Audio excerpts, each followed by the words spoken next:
C'est une gravure de la cathédrale. Ce jour-là, Charles Bort, président de la région Picardie, jouait les Pères Noël avec ses invités allemands. En revanche, il est un présent qui ne plaît pas à la majorité de ses conseillers régionaux. C'est le paquet cadeau de la réforme du mode de scrutin.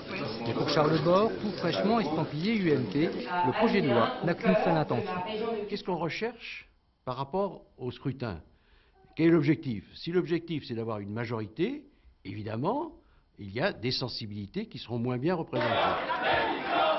Régional 98, la gauche peut gagner la présidence à la majorité relative, mais Charles Bort, pour conserver son fauteuil, accepte d'être élu grâce aux voix des 11 élus Front National. Tout comme la loi de 99, la réforme d'aujourd'hui devrait permettre de dégager de vraies majorités, au détriment a priori des arbitres de 98, les élus d'extrême droite. On veut toujours enterrer le Front National, mais j'ai l'impression qu'à trop en faire,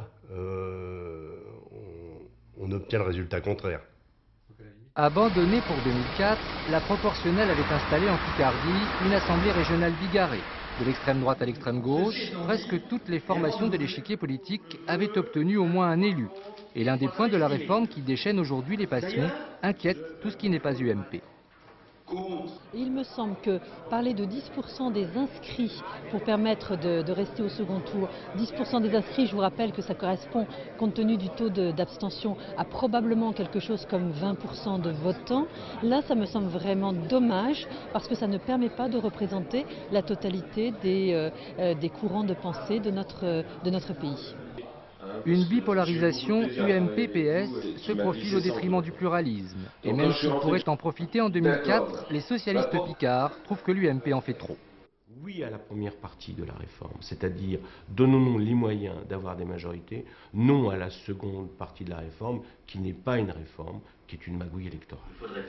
La semaine dernière, le Front du Refus avait présenté ses multiples visages. Aujourd'hui, la guérilla parlementaire a commencé avec des milliers d'amendements posés par les partis réfractaires. L'UMP est donc bien seule, certes, mais majoritaire. Or, chacun sait qu'une démocratie sans électeurs, ce n'est plus une démocratie. Nous sommes ici rassemblés non pas dans